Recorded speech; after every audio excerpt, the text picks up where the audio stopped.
We will be going by the 200 level here shortly. I know some of you prospectors.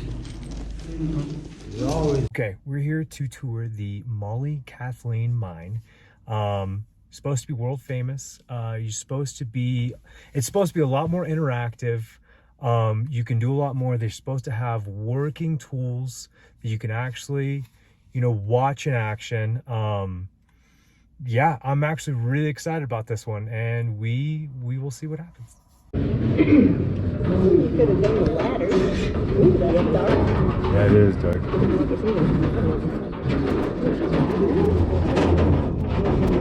We will be going by the 200 level here shortly. You'll see it where my light is.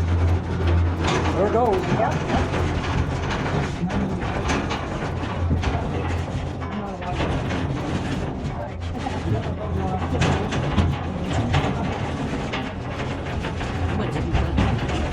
Just past the 400.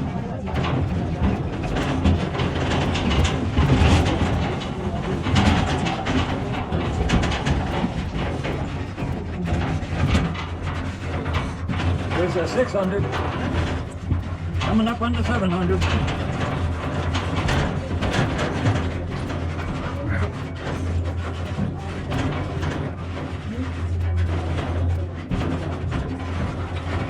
Yeah, we're slowing down. We're coming into what we call the station for the 1000.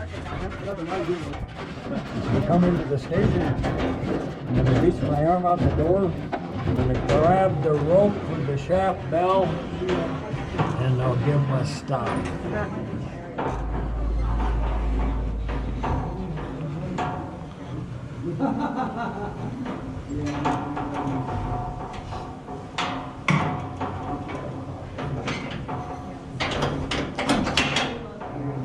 Be careful when you step off the cage.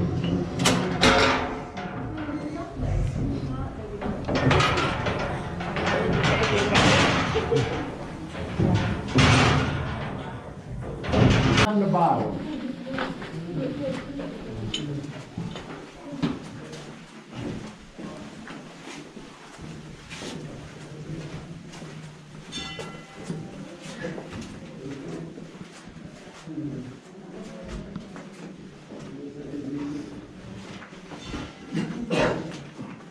Well, I'm glad they're comfortable.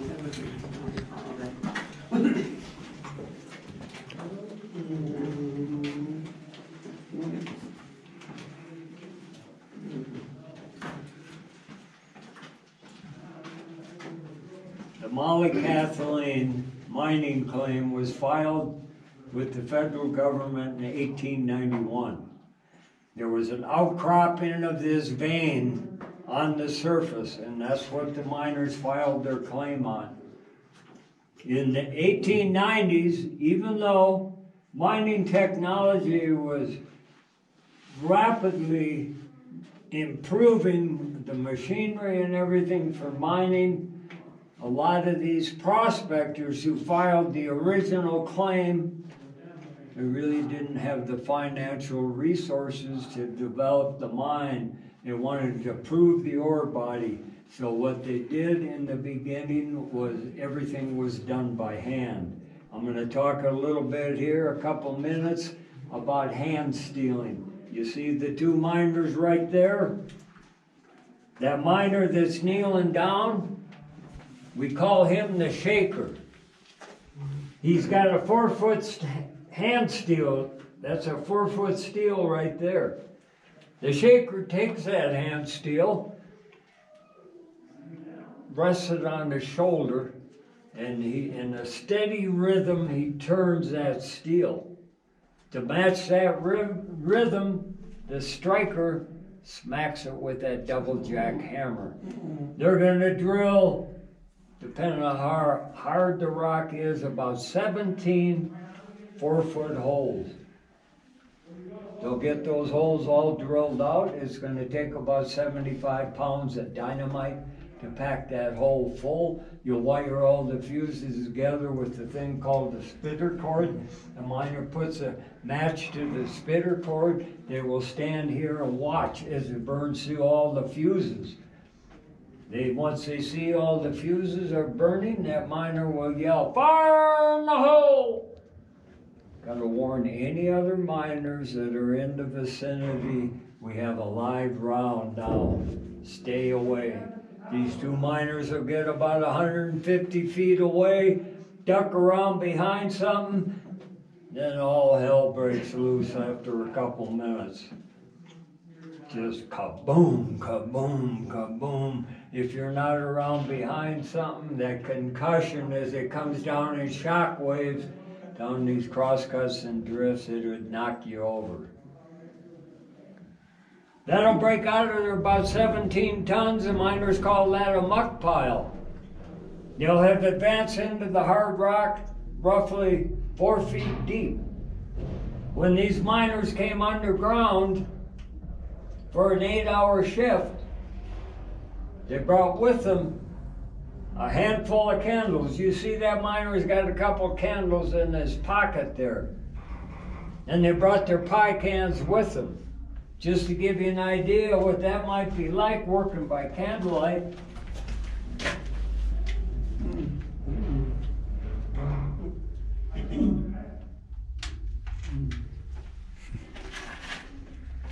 Then they moved on to carbide lamps. Calcium carbide and water, when they're mixed together, that does form a acetylene gas, and you can ignite it. It comes out of the jet there. You'd have containers of calcium carbide underground, because you're going to have to fill those lamps 3 or 4 times in the shift. That miner there is bending the rail. These vein systems that they're following underground, they're vertical, but they often twist and turn, and everything in the mine moves on track. So they keep that track, they bend the track accordingly as they follow that vein. It took them 8 hours to drill that and shoot it. Now we have batteries that we carry. And battery technology keeps getting better. This thing is hardly bigger than a pack of cigarettes, and it's light. Early mining days for me, we use that red lamp there. It's called the wheat lamp. They gave off a good light, but they're really heavy, and you gotta wear that on your belt through your 8-hour shift. So that's how Union Carbide got their name then? Carbide can be dangerous. Oh, Yeah, you can make a bomb out of that, but they're a good light. You have to be careful, yeah. So these miners spend 8 hours doing this. Half the battle is getting it drilled out and shot. The second half of the battle is, now you gotta get that 17 tons out of the mine. So if we continue down the crosscut here, we'll talk about mucking. So if you follow me this way.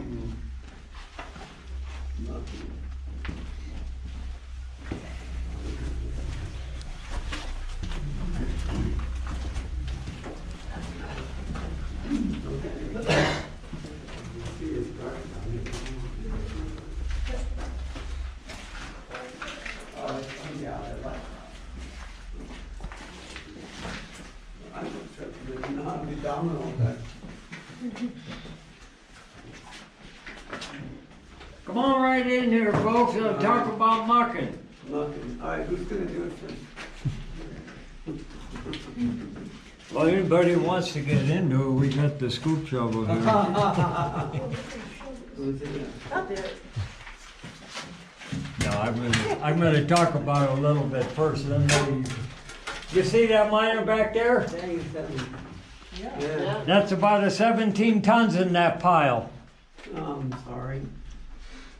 Before they shot, they loaded it, tied it together with the spitter cord. Before they put the match to it, they took sheets of plate steel called flat sheet. There's one right here. You see several up against a rib right there. They laid those all down at the bottom, fire in the hole. The muck is now stacked up on top of that plate steel.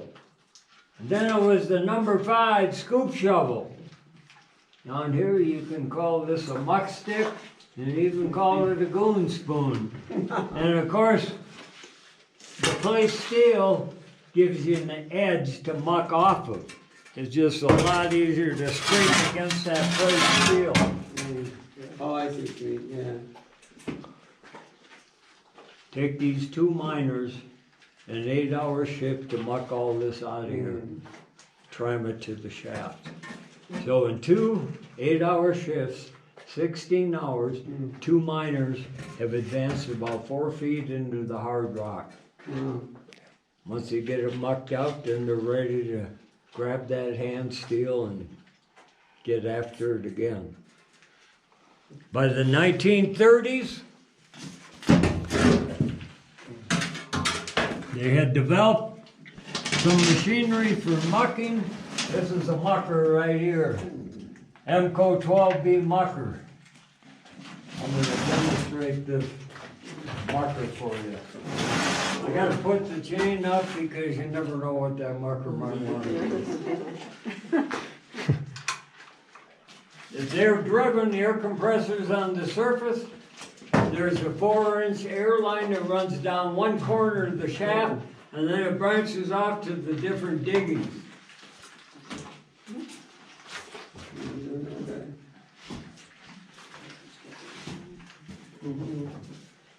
It's really loud, you may want to plug your ears. Nice. I'll take the hearing aid out.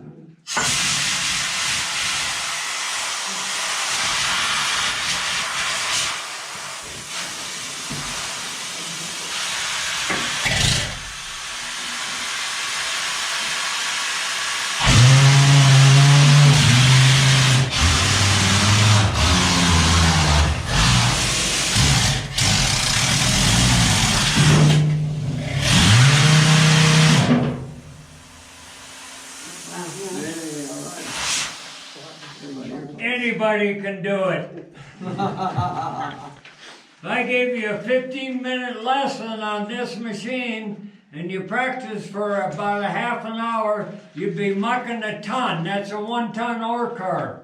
You'd be mucking a ton in 4 or 5 minutes. Now I worked at the Mary Nevin mine. The Mary Nevin mine sits between the towns of Cripple Creek and Victor. My partner Gene and I, we ran one of these muckers and we hand trammed the cars back to the shaft. We just rotate that job. And what we do when we came in on that muck pile, take this car, I kind of lay it over on its side, and we knock these hubs off. Take just regular motor oil and pour it on the bearings, do it on all 4 wheels. Then you take a tube of grease and smear grease on the curves. And when we laid the railroad from the shaft coming away from the shaft, we laid this railroad at about a 1% grade. So the full car more easily, obviously now rolls down that grade. So my partner Gene, he runs the mucker. He fills this thing up. It's got about a ton of rock in it. He throws that switch, pushes this car to here. It's my turn to tram. You get behind this car. You give it all you got. You got to get 1 ton of rock moving. Once you get those wheels rolling, it rolls along pretty smoothly towards the shaft. Matter of fact, if you did the track right, you don't hardly have to push it. So, ride on it. You see these handles? You jump up on these with your boots, and you grab onto this end of the car, and you ride that car back to the shaft. As you got near the shaft, the 1% grade, you take that out. Now it rolls relatively flat, and it gets closer to the shaft, we'd bring it uphill 1%. No brakes on the car. The brakes are at the bottom of your boots. You jump off and put the skids to it, give it all you got to stop this darn car. It stops right at the shaft. Instead of a cage now, there's an oar skip. You throw this handle over, it unlocks a pin back there, and that's a swinging gate. Once again, you gotta give it your best shot here, and you grab these handles and you lift it up, and the rock slides through the swinging gate into the oar skip, and then you ring a ding, ding, ding, ding, a 4-bell. Off it goes. If it's waste rock, it's dumped over the side of the hill. Your vehicles on the surface are parked on the old waste rock dump for this mine. If it's a gold ore, it goes to the sorting house. You see the ore house back there? And then when they deemed it was time to make a shipment to the mill, rock will be crushed and treated with chemicals, and they'll extract the gold and silver. That's how all that works. And if you're ready, we're going to go down this way, and we'll talk about some of the drills that were developed for drilling those holes instead of hand stealing those holes. So come on down this way.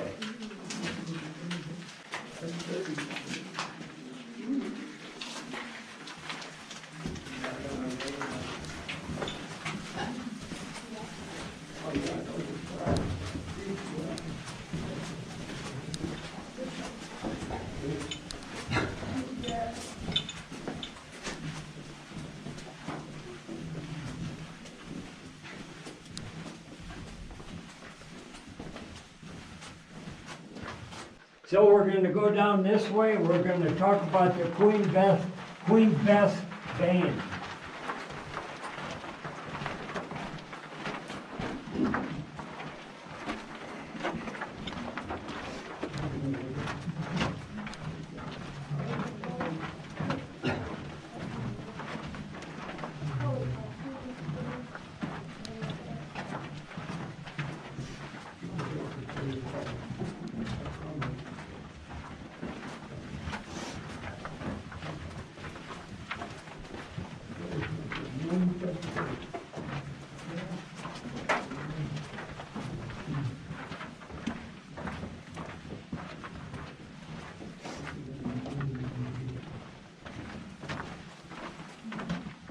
This is magnesium sulfate, this white oxidized mineral, you see?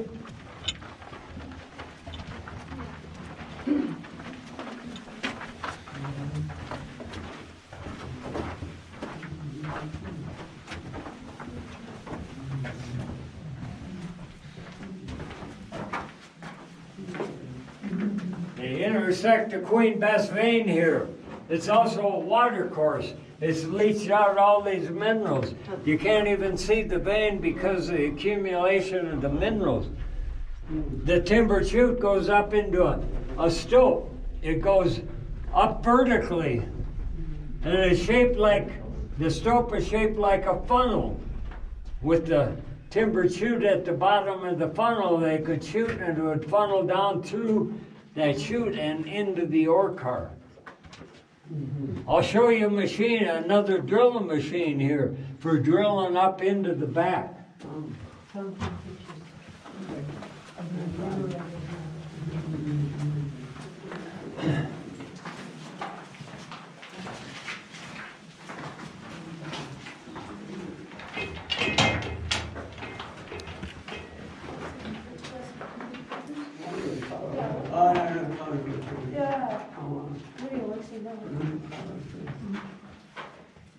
This is the stoper for drilling up into the back.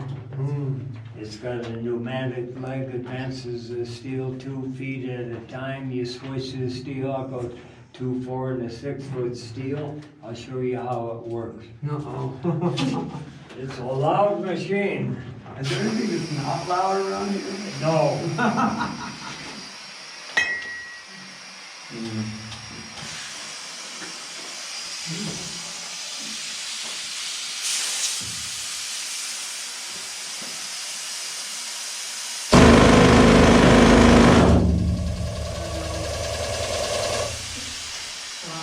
Alright.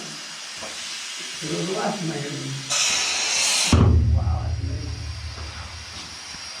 And how much, and they're going straight up, so how do they keep the rock from falling down?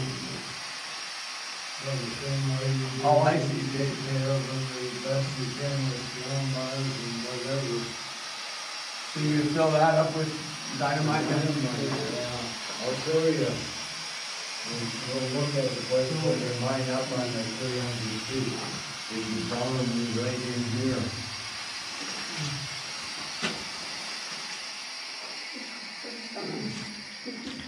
Let's go look at the Queen Bess stove.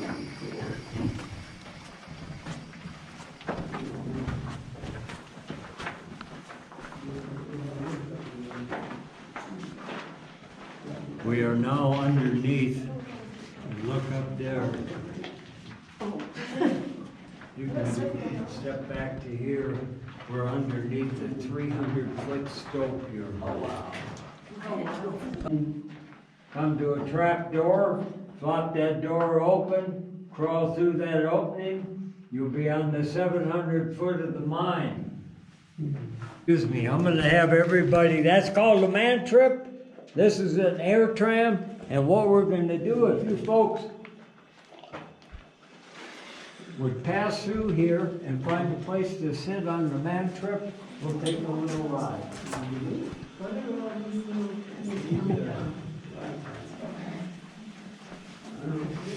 On the end of each one of these is a drop of water. And that drop of water is passed through 1,000 feet of rock.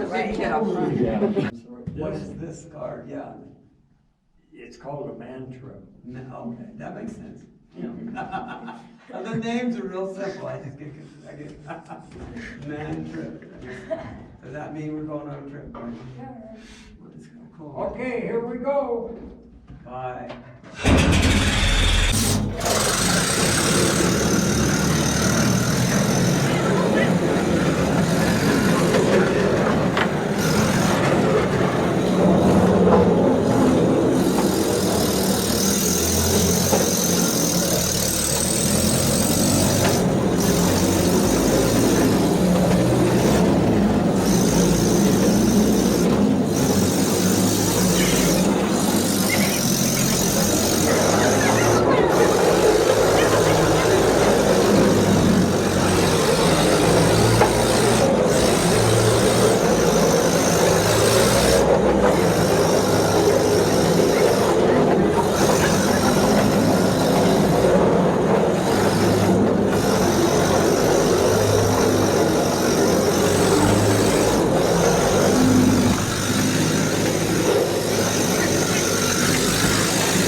This is where the mine mechanic had to stop, set up on the machine dock.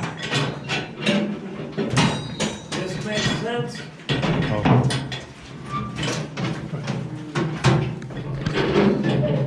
Makes sense to fix underground whatever you can and not be tying up the shaft with machinery to take it to the surface to have it work done. Excuse me, I'm gonna send this back to where it came from.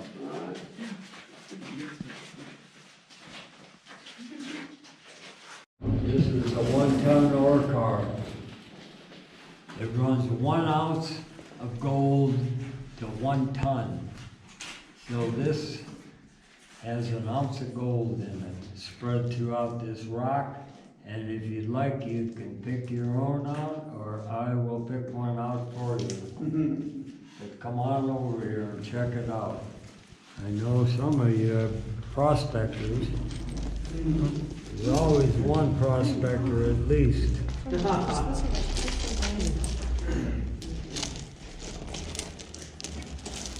Places, this stope goes up about 75 feet. You don't want to get too greedy here, leave part of the ore body intact in the form of these pillars. If you shoot those pillars out, you're going to have a heck of a time trying to control this ground. It will cave in. After they did this, they sunk on the vein. This is called a winze. And if you're a miner down in the winze, you're going to get in this bucket, and that's how you're going to travel in the mine and down, up and down that winze. If you can imagine this bucket being full of rock, I'll show you how they rigged this so they could dump a full bucket into this 1-ton ore cart. If you wouldn't mind all kind of coming back here, only because it's about a 300-pound free swinging sinking bucket. I'm going to crank up this hoist. Sinking bucket.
The original Mollie Kathleen hoist is right there behind you.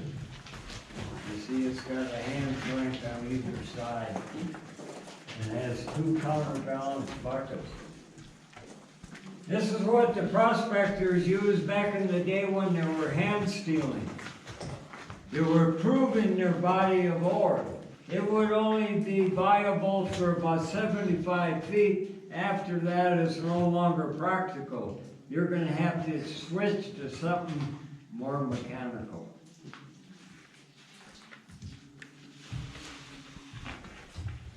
Let's head this way.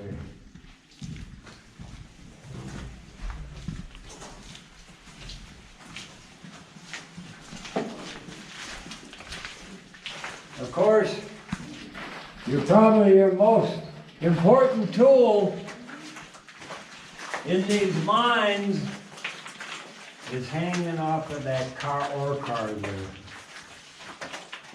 That's a flame safety lamp. That lamp is calibrated to go out when the oxygen level falls at 17%. We have a gas called black damp, and it's heavier than oxygen. It creeps along the bottom. It would engulf that lamp and put the flame out. You have that hanging where you can keep an eye on it while you're working. If it falls too much below 15%, you're a goner. It will kill you.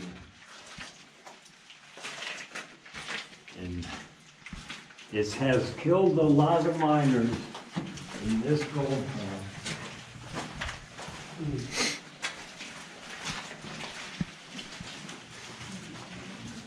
All Well, even the miners take a break once in a while.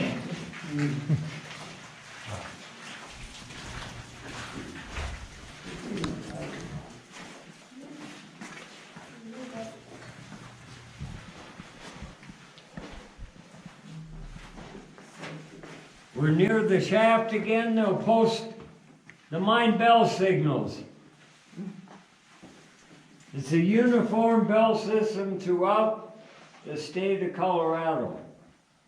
For instance, when we came underground, I rang a 2532. 25 is the call for the 10th level.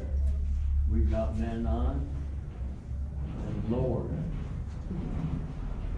When we get back on there, on the shaft bell, when I pull that rope on the shaft bell, what it does in the hoist house is this. Rings the bell and flashes the light.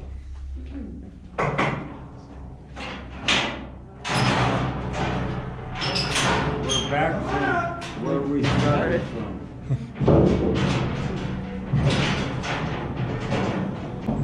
Okay, we can pass through here.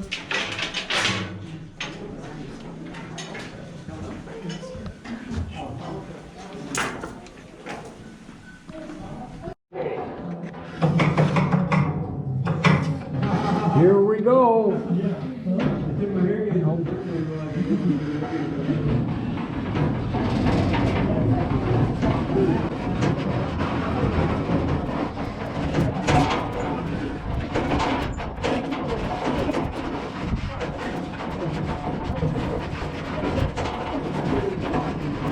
See, the ladder's over here.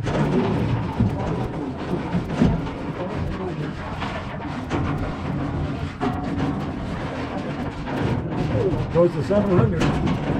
Here's the cost.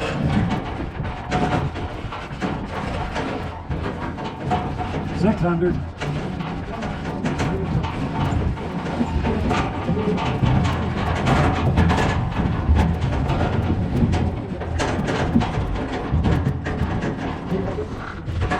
$400. Doing pretty good.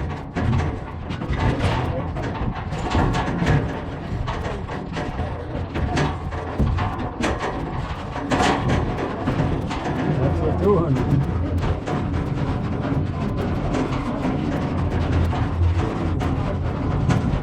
Is 1,000 as deep as this mine ever went? Yeah.